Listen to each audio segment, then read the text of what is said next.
안녕하세요. 이혼만이 유일한 저의 살 길이었던 속상한 사연을 하나 들려주고자 찾아온 이혼녀입니다. 다들 이혼할지도 모른다고 미리 대비하면서 결혼을 하진 않잖아요. 또 이혼의 결과를 낳지 않기 위해 배우자를 선택할 때 정말 유심히 고려해보기도 하지 않습니까? 저 또한 일반 사람들이 생각하는 것처럼 배우자와의 행복한 미래를 상상하며 괜찮은 사람과 결혼하고자 나름 신경을 많이 썼습니다. 그런데도 불구하고 이혼이라는 결과를 낳았네요. 운전이란 게 나 혼자 안전운전한다고 해서 무사고를 보장하는 게 아닌 것처럼 부부관계 또한 저 혼자 노력한다고 배우자마저 변심하지 않는다는 보장이 없더라고요. 속상한 일이지 않습니까? 저는 그저 욕심 없이 마음 맞춰 잘 살길 바랬을 뿐인데 남편은 왜 그랬을까요? 설렘이라는 것도 세월에 장사 없다고 보는데 왜 그것에 끔뻑 넘어가 평화로운 가정을 깨트려 버린 걸까요? 사람이란 건 감정이 있는 동물이기 때문에 어쩔 수 없는 거다라고 치부하기엔 한눈 팔지 않으려고 노력하는 부부들도 많지 않습니까? 사람들의 축복 속에서 인생의 동반자가 되기로 약속을 했으면 지키려고 노력이라도 해야 하는 거 아니냐고요. 제 이야기가 남들에게는 흔한 소재일 수 있겠으나 저에겐 깊게 새겨진 유일한 상처라서 현명한 대처를 못했을지 모릅니다. 많은 사연을 들어봤을 청취자분들께서 제 사연에 위로 한마디씩 얹어주시면 감사하겠습니다. 저에게는 순진하고 여자에 대해 아무것도 모르는 모태솔로 남편이 있습니다. 저를 만나기 전까지 남편은 나이 31살이 되도록 여자랑 손도 한번 안 잡아본 쑥맥이었어요. 제가 아동복지협회에서 일하는 사람인데 남편이 시청 공무원이다 보니까 파견 직원으로 몇 번 만난 적이 있었거든요. 남편이 제게 먼저 관심을 주면서 대화를 트기 시작한 사이에요.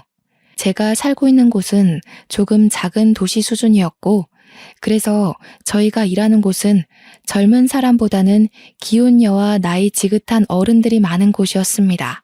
그 때문에 아마 미혼이고 자기보다 어린 여자인 제가 남편 눈에 든 것이 아닌가 싶어요.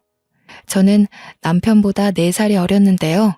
첫 취업하자마자 저도 주변에 제 또래의 젊은 직원이 거의 없다 보니까 심심하긴 했거든요. 몇 없는 젊은 사람들은 다 가정이 있어서 퇴근하고 가볍게 맥주 한잔 할 동료도 없었습니다. 지연 학연 전혀 없는 곳에 취업된 경우라서 더더욱 외로웠죠. 저 또한 우리 회사에서 미혼의 젊은 남성을 본 건 남편이 처음이었어요. 남편의 관심으로 처음 대화를 했을 때 남편이 미혼이라는 말에 얼마나 반가워했는지 모릅니다. 그냥 그 사실만으로도 친구가 생긴 기분이었거든요. 그럼 마치고 식사 같이 하실래요? 사실 저도 이곳엔 아는 사람도 없어서 퇴근하면 아무것도 안 하고 집에만 있거든요. 어머, 정말요? 저야 너무 좋죠. 안 그래도 저도 집에 가면 쥐 죽은 듯이 누워서 휴대폰만 하는데 너무 잘 됐다. 그럼 저희 번호 먼저 교환할래요? 남편이 먼저 말을 걸어주었지만 관심의 척도는 제가 더 높지 않았나 생각합니다.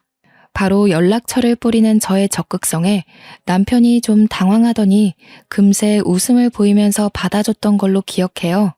남편과 늘 공적인 대화만 나누다가 바깥에서 사적인 만남을 가졌는데 솔직히 나 자체가 제 타입은 아니었습니다.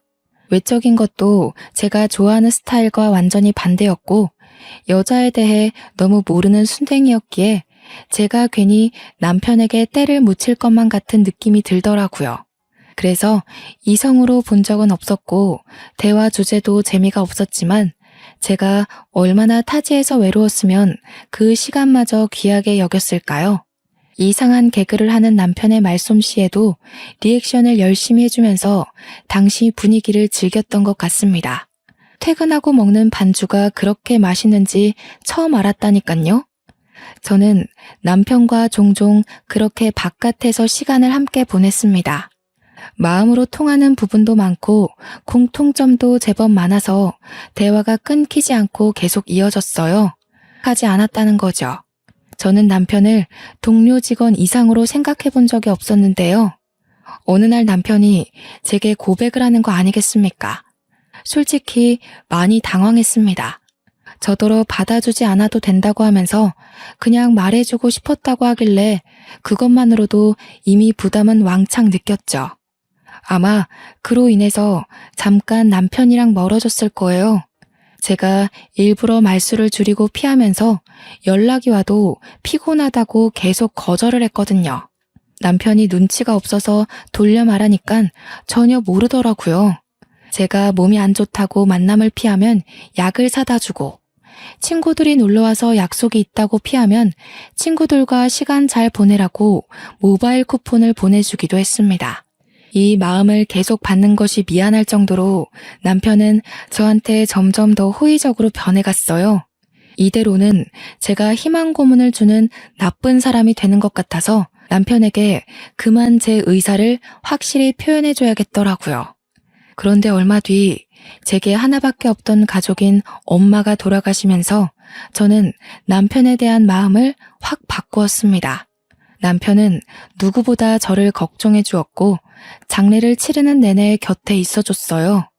정신 못 차리고 있는 저를 대신해서 장례 절차도 모두 해결해 주었고요. 외동에다가 사촌들도 여자들이라서 남자의 손이 현저히 부족한 상황이었는데 그걸 흔쾌히 남편이 다 해주었다는 겁니다.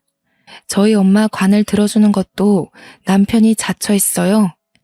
친인척들은 남편을 보고 저한테 남자친구냐고 참 사람이 수더분하고 묻어내서 좋다고 칭찬을 했습니다. 거기다 대고 저는 그가 남자친구가 아니라는 말을 하지 않았어요. 그냥 묵묵히 음료를 정리하고 있는 남편을 보면서 크게 의지를 했던 것 같습니다. 그때 처음으로 남편에게 이성으로서 마음의 문이 열렸고 그와 동시에 저런 남자와 결혼을 하면 좋겠다는 생각까지 들었어요. 어쩌면 남편보다 늦게 출발한 마음이지만 제가 더 빠른 감정이 아니었나 싶습니다. 장례를 마치고 저는 남편에게 식사 대접을 거하게 했습니다. 어디 식당에서 사준 것이 아닌 저희 집으로 초대해서요. 와, 이 한희 씨가 한 거예요? 한희 씨는 얼굴도 마음도 참 예쁘신데 요리까지 잘하시네요. 어쩜 그렇게 다 가지셨대요? 한희 씨 만나는 남자는 분명 복 받을 겁니다. 그래요? 대영 씨가 저희 엄마 위해서 고생해준 거에 비하면 비루하죠. 그래도 늘 저를 좋게 봐줘서 고마워요. 그래서 말인데 대영 씨가 그 복 한번 받아보시겠어요? 제가 돌려서 고백을 한 탓인지 남편이 잘 못 알아듣더군요. 그래서 우리 한번 만나보자고 직설적으로 얘기를 해줬더니 그제서야 깜짝 놀라대요. 그날 저는 남편이 그렇게 크게 리액션을 할 줄 아는 사람이란 걸 처음 알았습니다. 남편은 연애하면서 제게 정말 잘했어요. 이건 서로 주고받는 사랑이 아니라 완전 헌신이라 해도 되었을 정도로 저를 공주처럼 대해줬고 밥을 먹어도 어디를 가도 항상 자기보다 저를 우선해 두었습니다. 그런 마음 때문에 아마 제가 더 빨리 결혼에 대한 마음을 확신하지 않았나 싶네요. 결혼에 대해 정식으로 생각해 봤을 때가 딱 30살이었는데요. 주위에서도 친구들이 다 결혼을 하고 애 낳고 사는 걸 보다 보니 저도 자연스레 남편과의 미래를 그만 결정지어야 될 것 같다고 느끼게 되더군요. 결혼을 한다면 꼭 남편이랑 하고 싶었을 정도로 저는 다른 이성에 대한 가능성을 두지 않았습니다. 그래서 제가 먼저 남편한테 결혼 얘기를 슬쩍 했어요. 그랬더니 이번에도 역시 남편이 큰 리액션과 함께 먼저 말해줘서 고맙다고 하는 거 아니겠습니까? 아니 너가 나한테 너무 과분한 사람이라서 감히 결혼 욕심을 못 냈는데 정말 고마워. 내가 평생 잘할게. 하늘에 계신 장인 장모님께 절대 못난 모습 안 보이도록 노력하는 남편이 될 거야. 남편은 며칠 뒤 제게 정식으로 프로포즈를 했고 저희는 그렇게 시댁으로 결혼 인사갈 날짜를 잡았습니다. 시부모님은 자기 아들이 숙맥이라 평생 독거 생활을 할 줄 알았는데 이렇게 결혼할 여자를 데려왔다며 엄청 좋아하셨습니다. 저를 굉장히 귀한 손님으로 대우해 주었고 갈 때마다 매번 자기 아들 거둬줘서 고맙다고 했어요. 결혼 전부터 저는 이미 며느리 대접을 거하게 받았습니다. 그래서 저희는 식구 느낌 내기 위해서 결혼을 하고 시댁으로 합가를 하려고 했습니다. 그러나 결혼식을 올리자마자 남편이 서울로 발령이 나는 바람에 할 수 없이 분가로 시작할 수밖에 없죠. 거처를 옮겨 서울 변두리로 집을 구했고 저도 서울로 급하게 직장을 구했죠. 그렇게 소도시에서 대도시로 옮겨가 살게 되었습니다. 저도 남편도 각자 차가 있었지만 좋은 차가 아니라 그냥 무단한 세단이었어요. 직장 주변으로 집을 구했다고 하지만 아무리 그래도 서울 아닙니까? 걸어갈 수 있는 거리가 아니라서 무조건 차를 타야 했거든요. 이사 오고 한 반개월 정도는 당연히 그렇게 지냈는데 남편이 어느 순간부터 차를 안 타고 대중교통을 이용하기 시작한 거 아니겠어요? 힘들지 않아? 지하철로 가면 50분은 가야 되는데 일찍 일어나고 움직이는 거 안 피곤해?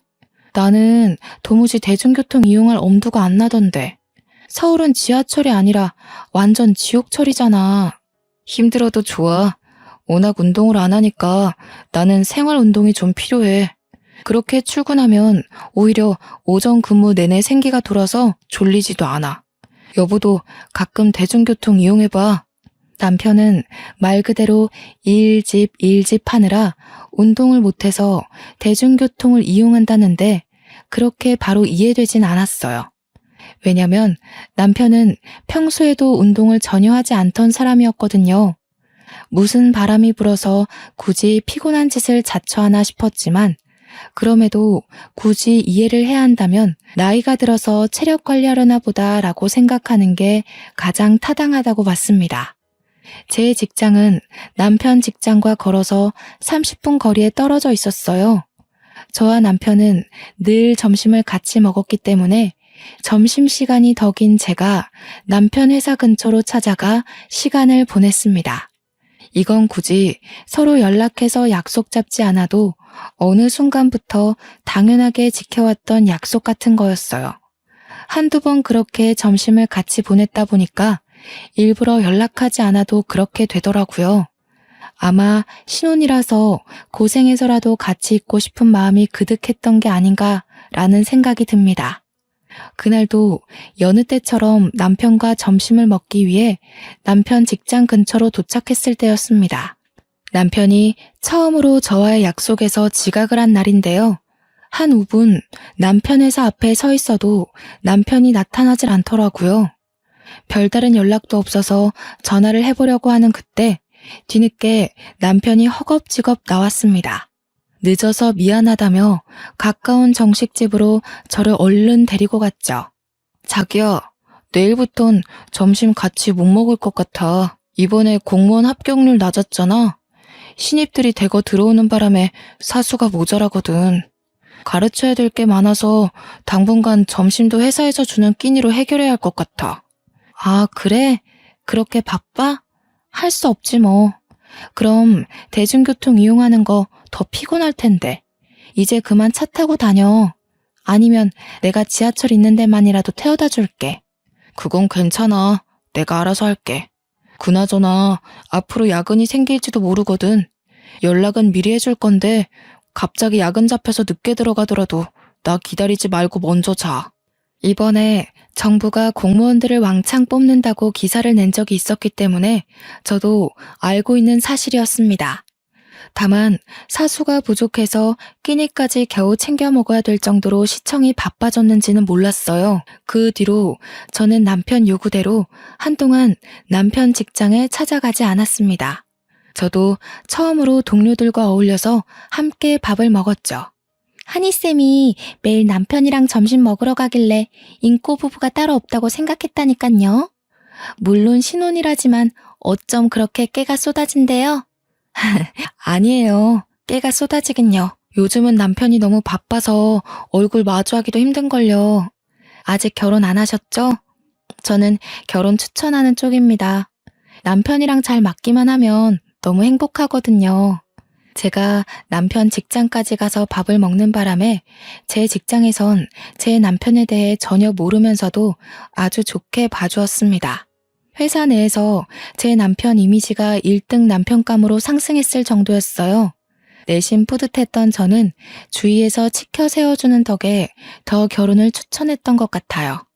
제가 정말 남편복 하나는 타고났다고 생각했으니까요. 너무 착해 빠져서 밀당은 무슨 여자한테 헌신밖에 못하는 남자인데도 역시 결혼 상대로는 이런 남자가 인기의 남편이 맞나 봐요. 그날 점심을 같이 먹으면서 내내 여직원들이 제 남편에게 찬사를 쏟아냈습니다. 진심이든 가식이든 제 남편을 칭찬해주는 것에 너무 기쁜 나머지 그 자리 밥값을 제가 다 계산했었네요. 남편은 정말 예고했던 대로 신입사원들이 들어오고부터 야근까지 하게 되었는데요. 그 때문인지 집에만 오면 기절을 하길 반복했습니다. 확실히 도시 외곽보다는 서울 일이 많기는 한가 봅니다. 결혼한 지 1년 정도 만에 남편은 발령 전보다 갈수록 피폐해져 갔어요. 여보, 저녁은 먹었어? 밥도 못 먹고 일하는 거 아니야? 저녁 차려줄게, 일어나봐. 옷도 벗고 자야지. 아니야, 먹었어. 여보 미안한데 나 먼저 잘게. 안 씻어서 같은 침대 쓰기 좀 그러니까 작은 방 가서 자야겠다. 미안해. 남편은 제가 항상 말을 걸면 먼저 자러 가기 바빴습니다. 야근을 하면서부터는 계속 씻지도 않고 작은 방에서 잤고 그 때문에 저희는 신혼 1년 만에 각방 신세가 되었죠. 어디 그것뿐이겠습니까? 저와는 얼굴도 잘 마주하지 않았어요. 화장실 가다가 마주쳐도 남편이 먼저 금방 눈길을 돌리며 피곤하다는 말만 입에 달고 살았습니다. 마치 제가 무슨 말이라도 걸어서 같이 마주하는 시간이 오래 묶이게 될까봐 일부러 피하는 사람 같았죠. 남편이 피곤해서 그러는 걸 알기 때문에 이해하려고 했지만 그래도 서운했습니다. 저희가 제대로 된 대화를 나누지 못한 지가 벌써 3개월은 될 겁니다.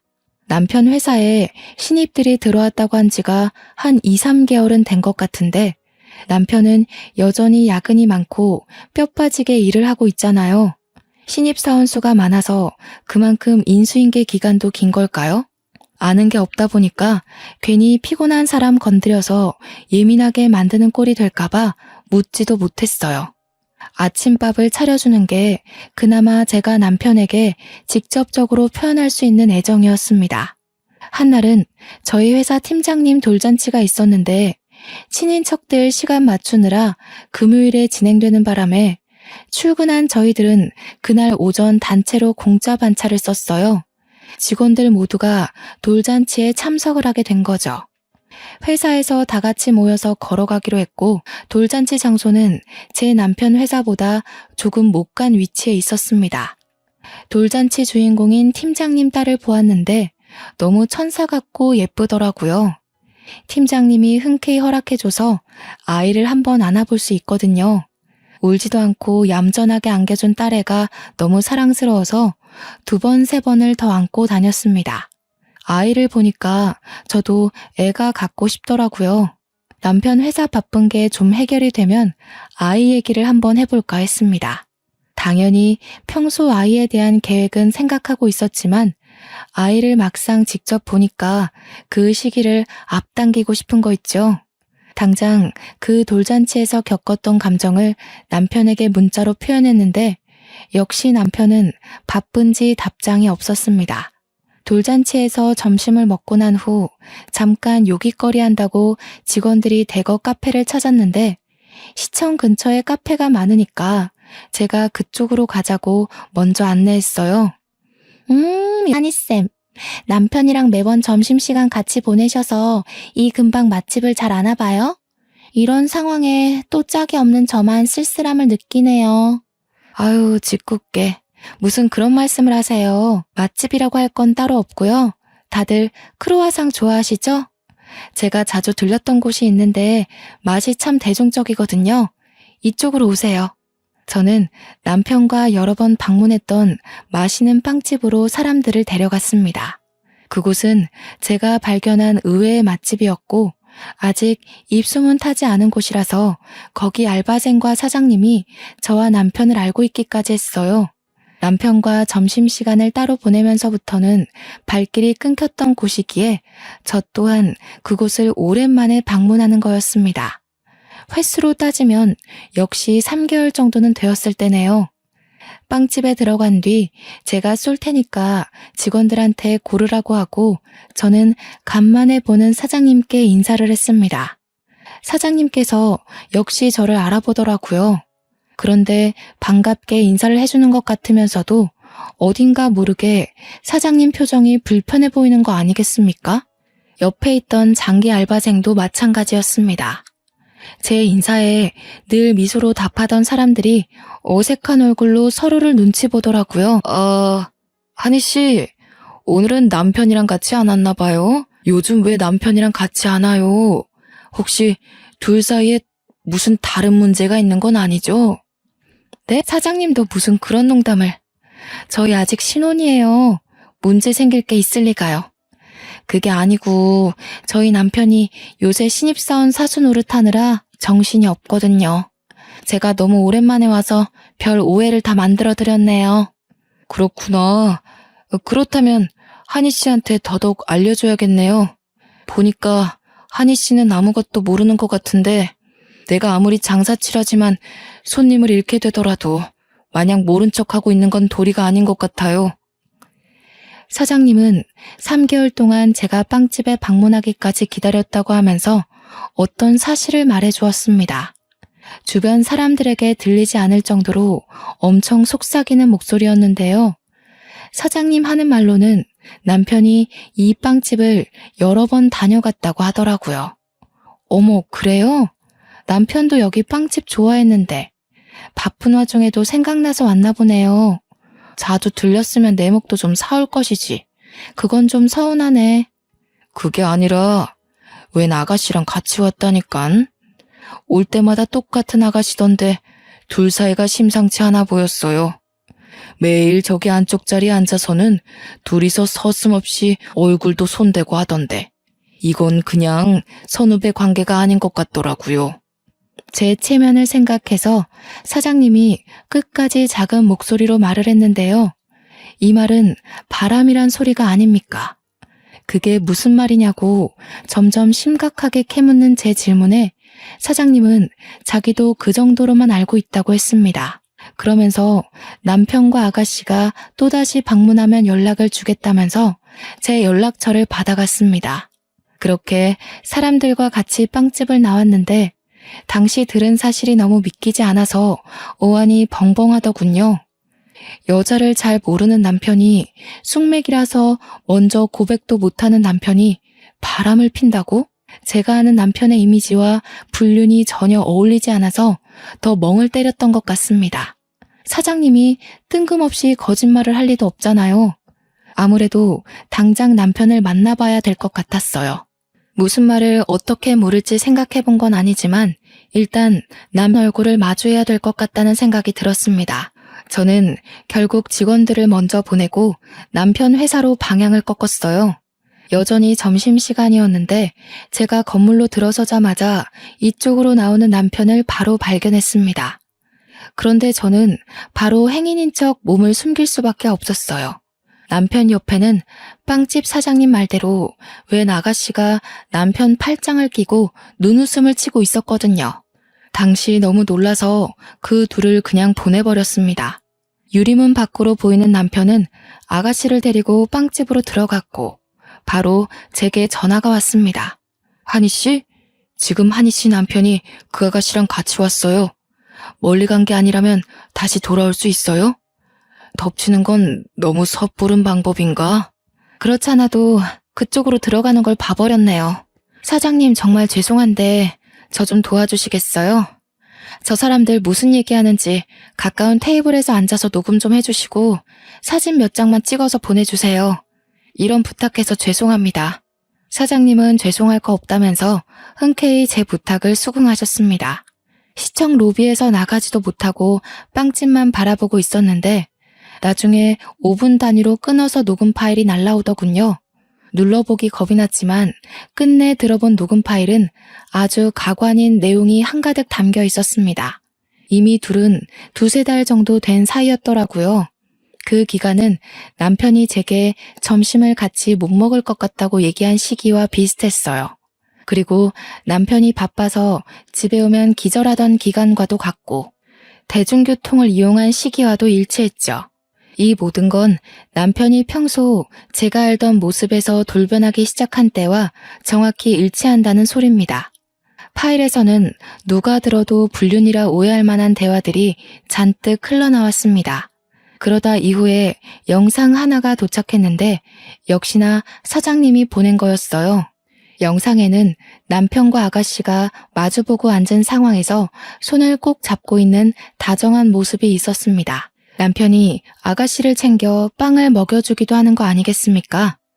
내가 좋아해서 알아낸 그 빵집에 다른 년을 데리고 가서 불륜짓 할 줄은 몰랐네요.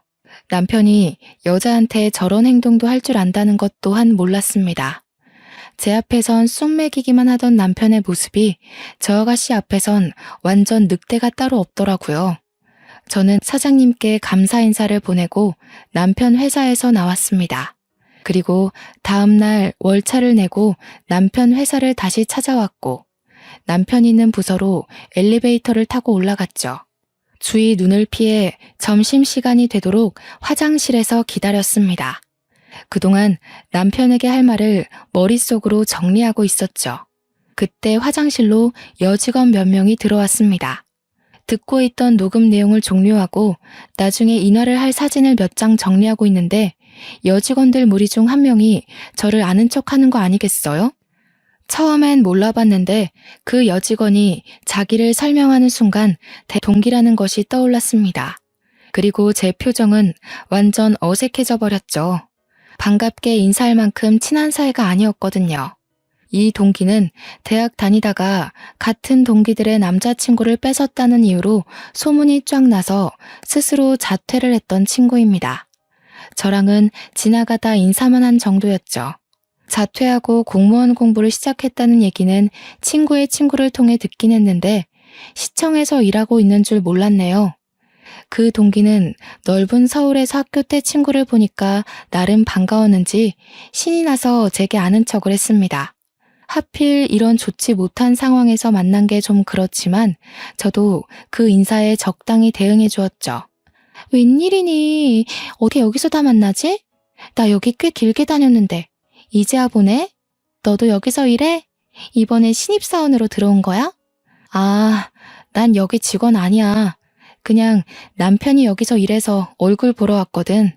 너는 잘 지내는 것처럼 보이네. 공무원 준비한다는 소문은 들었는데 해냈구나. 대단하다. 난 또 너도 공무원 된 줄 알았어. 응, 나는 이번에 신입으로 들어왔어. 준비한 지는 오래됐는데 이제야 신입으로 들어와서 적응하느라 바빠. 안부를 길게 나눌 정도로 친한 사이는 아닌지라 저희 대화는 어느 정도에서 뚝 끊겨버렸습니다. 동기도 저와의 추억이 없기 때문에 그리 긴 대화는 잊지 못하고서 작별 인사를 하고 떠났죠. 점심시간이 되었다는 걸 알고 남편을 찾아 나섰는데 혹시라도 뒤에서 동기가 제 행동을 이상하게 볼까봐 저 멀리 있는 동기를 눈치 보며 남편의 부서로 걸어가고 있었어요. 그런데 어디론가 폴짝폴짝 뛰어가던 동기를 확인했고 그 순간 저는 곧장 걸음을 멈춰버렸어요. 저도 모르게 화장실로 숨어버렸어요. 그러곤 멍청하게 한 곳을 바라보기만 했습니다.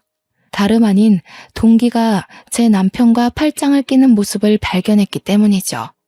둘은 팔짱을 끼더니 곧바로 엘리베이터로 데려갔습니다. 잘못 봤다고 하기엔 제가 이미 남편과 동기의 얼굴을 너무 훤히 확인해버렸어요. 동기의 사근사근한 웃음을 보니까 그 순간 사장님이 보내줬던 영상 속 여자의 옆모습이 스쳐갔는데요. 저는 바로 영상을 확인했고 영상 속 여자의 손목시계와 동기의 시계가 일치한다는 걸 발견했습니다. 그걸 알고 나서는 당장 그 둘을 뒤쫓아갔죠. 적나라한 사진을 몰래 더 찍었습니다. 역시나 둘은 불륜 사이였던 겁니다. 사실 빵집 사장님이 처음 언지를 줬을 때 이미 예상했던 그림이긴 합니다. 다만 10% 정도는 빵집 사장님이 잘못한 거라고 부정했는데 이젠 남편을 향한 마지막 신뢰마저 완전히 사라져버렸다는 거예요. 그 와중에 희한한 건 여기 공직 사람들은 대놓고 불륜을 저지르고 있는 남편을 보고도 왜 가만 놔두는 거지? 싶었습니다. 그래서 무작정 남편 부서에 들어가서 남편의 동료로 보이는 분 잡고 물어보니까 다들 남편이 결혼한 줄 모르고 있는 실정이더군요. 황당했습니다. 남편의 기혼 사실을 아는 사람이 한 명도 없다는 건 남편이 서울로 발령 오면서부터 총각인 척 했다는 거 아니겠습니까? 그럼에도 제가 둘 앞에 바로 모습을 드러내지 않았던 건 이대로 허무하게 밝혀서 그 둘이 빠져나갈 구멍을 마련하도록 기회를 주는 게 싫었기 때문입니다. 그래서 더 머리를 굴렸습니다. 제가 복직 전공했기 때문에 그쪽 관련 직업을 가진 동기들이 많은데 그중 교정복지사로 일하고 있는 친구한테 연락을 했습니다. 그 친구에게 이 사실을 알렸더니 상간녀를 기억하는 친구가 노발대발 화를 내며 적극적인 방법을 구색해 주더라고요. 친구는 교정시설에서 일하니깐 사실 불륜보다 더 개념 없는 사람들을 볼 거 아닙니까? 교도소에는 주위에 깔린 사람들만 해도 다 법 관련, 범죄 관련 직업으로 판을 치고 있을 거고요. 그 중에는 당연히 검판사와 친분 있는 근무자들이 덜어 있을 겁니다. 게다가 제 친구 남편이 교도관이란 사실도 이미 알고 있는 정보였어요. 친구의 제안으로 저는 합의 이혼을 진행함과 동시에 끝까지 사이코 동기의 정체를 모른 척하는 걸로 작전을 짰습니다. 그리고 나서 친구가 말하기를 이혼을 한 뒤에 상간녀를 소송하라고 했어요. 법에 대해 잘 몰라서 친구 덕분에 처음 알게 된 건데 이혼하고도 상간녀를 소송할 수 있고 이혼한 뒤에는 민사가 아닌 가사소송으로 들어간다고 합니다. 사건이 이렇게 빠지게 되면 위자료도 더 높게 측정될 수 있다고 했어요. 변호사비가 2배로 들 수는 있대요. 하지만 친구가 그건 걱정하지 말라면서 변호사는 지인 찬스로 할인해 줄 테니까 자기가 시키는 대로 하라고 하더군요. 그래서 저는 친구를 믿고 그날 밤 집에 들어온 남편과 대화를 시도했습니다. 그때부턴 겁이 없어졌던 것 같아요. 친구 아니었다면 내내 벌벌 떨고 있었을지도 모르는데 당시 상황이 누가 봐도 제가 더 유리했거든요. 남편은 여느 때처럼 저와 대면하길 피하더라고요. 매번 같은 레퍼토리였고 또 피곤하다는 핑계로 바로 씻으려 했습니다. 당신 바람피지? 요즘 여자들이 참 예쁘장하고 자기 관리를 잘해서 큰 물에 있다 보면 눈이 돌아갈 만해. 그렇다고 신혼 1년 만에 그러는 건 좀 너무하지 않아? 제가 던지는 말에 남편이 화들짝 놀라서 그제야 제 얼굴을 마주봤습니다. 얼마 만에 제대로 보는 건지 황당해서 감격스럽더군요. 남편은 제 말에 가타부타 설명도 없이 무작정 길고 날며 아니라고 부정하기 시작했는데요. 저 말고는 만나본 여자가 없던 사람이다 보니까 부정행위를 숨기는 표정도 그렇게 티가 났지 뭡니까. 남편을 캐묻고 사실을 밝혀내는 데에 전혀 문제가 없을 정도로 이미 다 알아차려졌네요. 끝까지 모르는 척 하시겠다. 불륜을 저지르려면 연습이라도 좀 하고 시작하지 그랬어. 불륜도 꾼들이나 하는 짓이지. 당신 같은 어중이 떠중이들은 덜미가 잡히게 되어 있다고. 제가 영상과 녹음 증거를 남편에게 보여주고 빵집 사장님의 증언과 회사 찾아가서 찍었던 사진까지 밝히니까 결국 남편이 실토를 했습니다. 그렇다고 용서를 비는 건 아니었어요. 어줍잖게 다른 작전을 펼쳤습니다. 어디서 본 건 있는지 완전 뻔뻔하게 어깨를 더 활짝 펴더라고요. 잘 됐네. 그래서 당신 나랑 이혼하고 싶다는 거지? 그래, 나도 이혼하고 싶어. 솔직히 자기가 제일 예쁜 줄 알았는데 서울 오니까 자기보다 예쁜 사람 천지더라. 다가갈 용기 없는 나한테 예쁜 여자가 먼저 다가와 주는데 그걸 어느 남자가 거절해? 심지어 그 여자는 돈도 많아서 나한테 뚜껑 열리는 차도 사줬어. 대중교통 이용한다고 거짓말했던 게 다 이런 이유 때문이었구나 싶더라고요. 그것까진 몰랐는데 알아서 남편이 말해주니 더 어이가 없었습니다. 남편 성격을 알다 보니까 제가 이렇게 사실을 밝혀버리면 조금이라도 주눅이 들 줄 알았어요. 싹싹 빌면서 용서해달라고 할 줄 알았단 말이죠. 그런데 짧은 사이 일이 뻔뻔하게 변해버렸다는 건 그 동기가 남편에게 이래라 저래라 주입을 시킨 게 아닌가 싶기도 했습니다. 당황스럽긴 했지만 생각해보면 제 입장은 더 유리한 방향으로 흘러가고 있었어요. 남편이 동기에게 푹 빠지고 완전 길들여진다면 오히려 고맙죠. 왜냐면 동기 전현 부자 아니거든요. 대학 때도 친구의 남자친구를 뺏은 이유가 전부 돈 때문이었습니다. 동기가 꼬셔낸 남자는 고등학생 막 졸업하자마자 스포츠카를 타고 다녔거든요. 그걸 보고 눈이 돌아버린 거죠. 잘 사는 집 아들 한번 잘 꼬셔서 인생 한번 펴보려고 친한 친구의 남자친구까지 작정하고 꼬셨던 겁니다. 저 동기는 남자를 고르는 기준이 못생기고 돈 많은 스타일이에요. 제 남편이 부자는 아니지만 젊은 나이에 빠른 승진을 했기 때문에 미래를 보면 앞으로도 계속 비전 있는 사람이었거든요. 아마 저 동기가 제 남편 수준 정도로 만족하는 이유는 자기 수준 또한 그렇게 막 뛰어나지 않기 때문일 겁니다. 동기가 저보다 예쁜 건 사실이지만 그렇다고 지나가는 사람 다 돌아볼 정도로 예쁜 건 또 아니었으니깐요. 그래봤자 불륜밖에 더 돼? 더러운 부정행위를 잘도 포장하네? 입 아프게 씨름하지 말고 깔끔히 정리하자. 당신 지금 그 여자랑 결혼하고 싶잖아.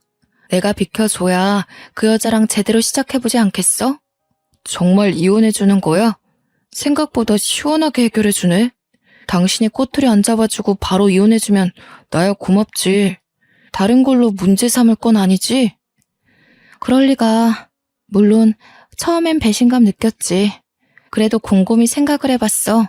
인생이 짧지도 않은데 평생 여자 하나랑만 즐겨보는 건 당신 입장에서 뭔가 억울할 것 같기도 하더라고. 당신이 당신 인생에서 마음 가는 대로 하겠다는데 내가 무슨 자격으로 붙잡겠어. 그래. 당신이 이렇게 마음 넓은 사람인 줄은 몰랐네. 아니, 알고는 있었지. 그런데 보통 부부관계에서도 이렇게 베풀기 쉽지 않은데. 아무튼 정말 고마워. 그렇잖아도 어떻게 말을 꺼내야 하나 고민 많이 했거든. 남편은 제가 너무 순순히 나오자 오히려 어리둥절해했습니다. 물론 그도 잠시였고 금세 저 몰래 베란다에 가서 동기와 통화를 하더군요. 얼마나 좋았으면 목소리 커진 줄도 모르고 하하호호 웃기까지 할까요? 가서 뒤통수를 한 대 쳐주고 싶었지만 괘씸한 남편의 코를 제대로 납작하게 만들기 위해선 참아야 했어요. 그렇게 이혼 도장을 찍었고 관할 법원을 나와 그 앞에서 전 남편이 된 그와 마지막 인사를 나눴습니다. 전 남편이 잘 지내라면서 악수를 먼저 권하더라고요. 저는 계속 감정을 숨겼을 뿐 절대 이혼까지 마음먹는 게 쉽지 않았습니다. 법원에 오기 전까지는 보복할 마음밖에 없었는데 막상 이혼 서류를 제출하고 나니까 정말 모든 게 끝난 기분이었어요. 전 남편과 사이좋게 악수를 나누는데 참 기분이 많이 착잡했습니다. 그동안 당신 만나서 많이 배웠어. 당신 아니었으면 나 지금까지 결혼도 못하고 혼자 살았을 거야. 나한테 사랑할 수 있는 방법을 가르쳐줘서 고마워. 덕분에 좋은 사람 만나서 제대로 살아볼 수 있을 것 같아. 이런 사람을 두고 그간 추억을 떠올리면서 아쉬움을 느꼈던 제 자신이 숭 비참했습니다. 이럴 거면 나한테 헌신하는 태도를 보이시나 말지. 그런 생각이 들면서 남편과 맞잡은 손을 놓았어요. 그리고 끝인사로 남편의 뺨을 시원하게 내리쳤죠. 그런데 그건 알아야 돼. 당신이 날 내몰고 이러는 그 인연은 결국 떳떳해선 안 되는 관계라는 거. 절대 잘한 짓이 아니라는 거. 한 번만 해도 세상 사람 손가락질 받는 그 짓을 2번, 3번 반복해서 불륜에 중독되는 일은 없길 바래. 참, 그렇게 이러는 결실이 절대 행복할 수 없다는 것도 알아두고 그렇게 저는 남편과 결국 마침표를 찍었습니다. 돌아서고 나니까 눈물이 나더군요. 이건 남편을 잃었다는 슬픔이 아닌 그간 저런 사람 옆에서 히히덕거리며 행복해했던 저의 쪽팔린 과거 때문에 화가 나서였습니다. 갈라선 뒤 저는 길게 슬퍼할 시간이 없었습니다. 친구 말대로 둘이 결혼하기를 손꼽아 기다렸죠. 그런데 이게 웬일입니까? 둘의 결혼 소식을 듣기 전에 아이 소식을 먼저 들어버린 거 아니겠어요? 상간녀가 제 남편 잡으려고 아주 발악을 했나 보더라고요. 그 때문에 결혼식보다 혼인신고를 먼저 했다고 들었습니다. 남편이 저를 좋은 친구로 남기려고 하는 건지 저한테 꼬박꼬박 문자를 남겨줘서 알았어요. 답장을 해준 적은 없지만 결혼 사실을 전달받기 위해서 아직 차단을 하지 않고 있었거든요. 그래서 저는 빠르게 소식을 알 수 있었습니다. 혼인신고를 했다면 이젠 정말 제가 승기를 잡을 때였어요. 저는 그제서야 친구 도움을 통해 추천받은 변호사를 선임했고 곧바로 상간녀 소송을 때렸습니다. 정확히 상간녀 쪽에서 소장을 받은 날에 남편한테서 전화가 왔는데요. 이혼하고 나서도 제게 문자만 했지 전화는 한 적 없는 사람이거든요. 그런데 얼마나 놀라고 마음이 급했으면 전화가 왔을까요? 당신 뭐야? 내가 받은 이거 상간녀 소송 맞아? 아니, 이게 어떻게 되는데? 우리 이혼했잖아. 그리고 이런 거 문제 삼지 않기로 하지 않았어? 사이좋게 이혼해놓고 왜 이래? 세상에 사이좋게 이혼하는 부부가 어딨니? 당신은 여자를 몰라도 너무 몰라. 뭐 그래도 당신이 내 말을 곧이곧대로 믿고 이혼 도장 찍는 덕분에 편하게 소송했어. 상간녀 소송은 법이 그렇대. 내 앞길에 빨간 줄 생긴 것도 억울한데 돈은 받아야지 않겠어? 당신까지 왜 이래? 안 그래도 와이프 때문에 골치 아픈데. 와이프가 지금 시댁에서 얼마나 사고치는 줄 모르지? 알고 보니까 완전 빚쟁이더라고. 뭐 이런 여자가 다 있대? 신용불량자 주제에 카드는 또 뭐 일이 많은지. 나 이렇게 돈 개념 해픈 여자 처음 봤어. 이거 완전 사기 결혼 아니냐고. 전 남편은 제가 자기랑 이혼한 사이라는 것도 망각했는지 갑자기 저한테 속풀이를 엄청 하더라고요. 저를 원망하다가도 상간녀 욕하길 반복했는데요. 상간녀랑 이미 혼인신고는 해버렸고 애까지 생겨서 완전 발목 잡혔다고. 결혼식도 안 올렸는데 매일 싸운다고 합니다. 미안하지만 잠자코 듣던 저는 불난 집에 기름을 들이부었어요. 상간녀 실체를 까발리기에 때가 적당하다고 생각했거든요. 내 동기 중에 친구들 남친 뺏어 사귀는 성격 더러운 여자애가 하나 있었거든. 소문이 어찌나 더러운지. 아직도 걔 얘기하면 다 사이코라 그래. 걔 결국 눈치만 보다가 자퇴까지 해버렸잖아. 그런데 그게 누군지 알아? 네가 날 버리고 선택한 그 여자야. 네가 임신시킨 그 여자라고. 무슨 말인지 알아? 뭐라고? 뭐라는 거야? 갑자기 당신 동기 얘기를 왜 해? 우리 집 지금 엄청 힘들다니까? 소송 취하해달라고 부탁하는 거잖아. 역시 눈치가 없어서 못 알아듣네. 내가 여자 다루는 법만 알려준 게 얼마나 다행인지 몰라. 여자 보는 눈까지 길러줬다면 당신이 어디 벌 받는 기분이겠어? 당신이 불륜 속여서 이혼한 것처럼 나도 당신 속여서 위자료 좀 많이 받고 싶었을 뿐이야. 그러니까 당신 제대로 덫에 걸렸다고.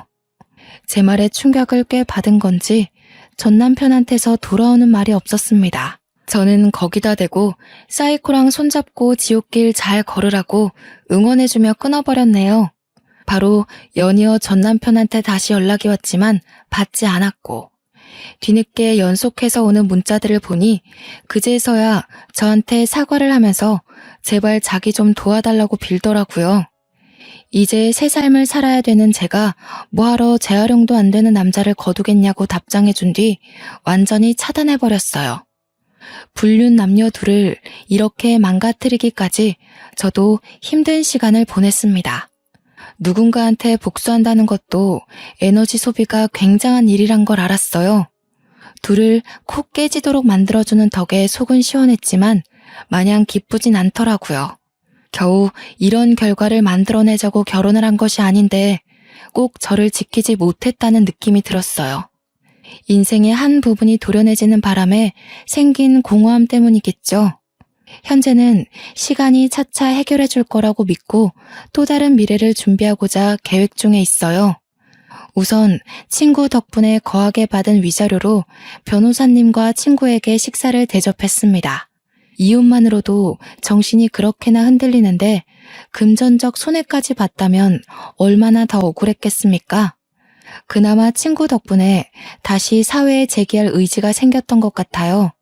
제 나이가 아직 30대라는 것 또한 다시 일어설 수 있는 자산이라 생각하고요. 저를 지키고자 이혼을 했기 때문에 이 선택을 후회하지 않으려면 이혼 후의 삶이 더 질 높아야 된다고 생각합니다.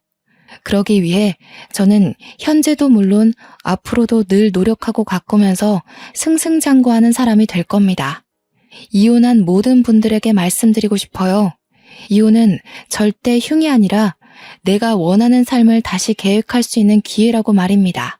다들 아픔이 클수록 더 단단해질 거란 걸 믿으시고 희망만 쫓는 사람들이 되었으면 좋겠어요.